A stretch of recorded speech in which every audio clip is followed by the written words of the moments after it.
Où j'en étais déjà ?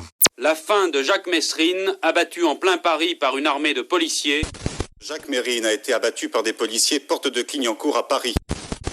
L'ennemi public numéro 1 est abattu par la police au volant de sa voiture. Jacques Mérine, BMW, ça ne vous rappelle rien, Doc ? Ah oui, merci Marty. Heureusement que t'es là parce que je commence un peu à perdre la boule. Oui, ça j'avais remarqué. Si j'ai bien compris ce que vous me disiez, ce Jacques Mérine, c'est un bad boy. Un voyou incontrôlable, violent, très violent, même avec les journalistes.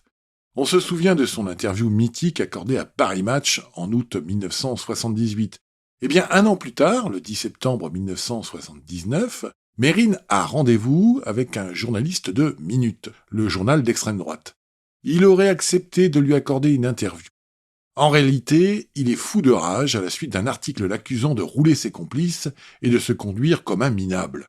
L'objectif est de le lui faire payer au prix fort. Alors, avec l'aide de Charlie Bauer, il a monté un véritable piège. Ils font croire aux journalistes que l'interview va se passer normalement, mais dans un lieu secret. De ce fait, il est pris en charge par les deux hommes, ils le font monter dans une voiture et l'emmènent à Verneuil-en-Alatte, dans une ancienne carrière. Au lieu d'une interview, c'est un passage à tabac qui attend le journaliste. La séance se termine en exécution, Mérine lui tire dessus à plusieurs reprises. Le 10 septembre dernier, enfin, c'est l'agression contre un journaliste de Minute, Jacques Tillet, blessé de 3 balles dans une grotte près de Creil. Les deux gangsters partent, le laissant pour mort. Ce n'est pas le cas, le journaliste est toujours vivant. Il reprend ses esprits et s'enfuit nu dans les bois. Il tombe sur une 2 chevaux. Le visage en sang, il demande de l'aide. Le conducteur n'est autre que le substitut du procureur de la République du tribunal de Senlis se rendant à son travail. C'est complètement incroyable. Quelques jours plus tard, la victime est entendue par les policiers. L'auteur de l'agression, ils le connaissent bien puisque Jacques Mérine a revendiqué cette exécution. Mais certains détails intéressent les enquêteurs. Et je suppose que ce sont justement ces détails qui vont permettre aux policiers de retrouver la trace de l'ennemi public numéro 1. Mais quel flair, Marty, quel flair! Alors qu'il est pris en charge et qu'il monte dans la voiture des gangsters, le journaliste relève une scène a priori banale. Bauer lance à Mérine à propos des clés de la voiture. « Bah non, Jacques, tu t'es trompé.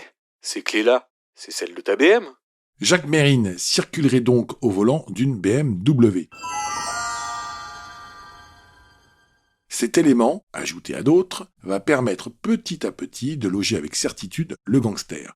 Mais surtout, il va permettre de monter l'opération finale.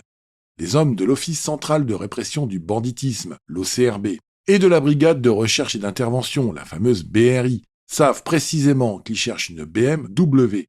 Mais grâce à d'autres tuyaux, ils apprennent qu'il s'agit d'une 528i marron métallisée. De fil en aiguille, les policiers trouvent où se cache Jacques Mérine sous une fausse identité. Un appartement loué rue Belliard à Paris dans le 18e arrondissement. L'opération du 2 novembre 1979 n'a plus qu'à se peaufiner à grand renfort de planques et de filatures sous la direction d'un chef d'orchestre, le commissaire Broussard. Il y a combien de temps, commissaire, que vous le suiviez? Vous aurez les détails tout à l'heure les détails. Il n'y a pas eu de bavure? Je vous signale, non, absolument pas, la preuve. J'insiste, il y avait les deux services, OCRB et BRI. La suite, on la connaît. Un camion qui se glisse devant la BMW, des tirs nourris, une balle dans la tête et c'en est fini de la cavale de Jacques Mérine. 16h, l'odyssée de l'ennemi public numéro 1 est terminée. Messrine abattu, pour la police, c'est la fin d'une chasse à l'homme de 18 mois. Sa tête ensanglantée, penchée sur le volant de sa puissante berline, fait la une des journaux du lendemain. Il s'agit en effet de reconstituer l'emploi du temps et l'itinéraire de Messrine au cours de ces 18 mois de cavale. La mort de Messrine ne met pas un point final à son dossier, puisque certains de ses complices sont toujours en fuite, notamment François Besse.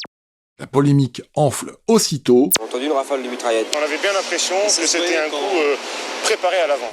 Sans que le conducteur de la voiture n'ait eu le temps de bouger ou de faire le moindre geste. Personne ne croit à l'interpellation qui a dérapé. Oui, du côté du public, on a l'impression que cette fin peu glorieuse n'est pas digne de la légende concoctée par Mérine lui-même. C'est en tout cas le sentiment d'un témoin parmi tant d'autres, un adolescent de 16 ans qui déclare à la presse à chaud La voiture de Mérine était arrêtée au rond-point normalement, pour tourner à gauche vers le boulevard Ney. J'ai vu une Peugeot 305 beige me doubler par la droite. Un homme est descendu et a tiré sur la BMW de Mérine. Tout de suite après, j'ai vu descendre d'autres hommes par l'arrière, d'un camion bleu, bâché, qui se trouvait devant la voiture de Mérine. Mérine n'a pas pu tirer, je l'ai vu tomber sur son volant. Finalement, Maurice Bouvier, le patron de la police, admet l'embuscade. Nous savions qu'il avait avec lui des grenades défensives. À partir de ce moment-là, nous ne pouvions pas le laisser utiliser ces grenades et nous avons été amenés à tirer. N'y avait-il pas un autre moyen que de l'abattre tout de même? Vous êtes tous des tireurs d'élite, là. Nous ne pouvions pas permettre à Mesrine de jeter une grenade et sur nos fonctionnaires et dans la foule. La BMW série 5 est entrée dans l'histoire du banditisme, mariée à la fin tragique de l'ennemi public numéro 1. Elle va intéresser la justice dans un premier temps, faisant l'objet d'investigations poussées.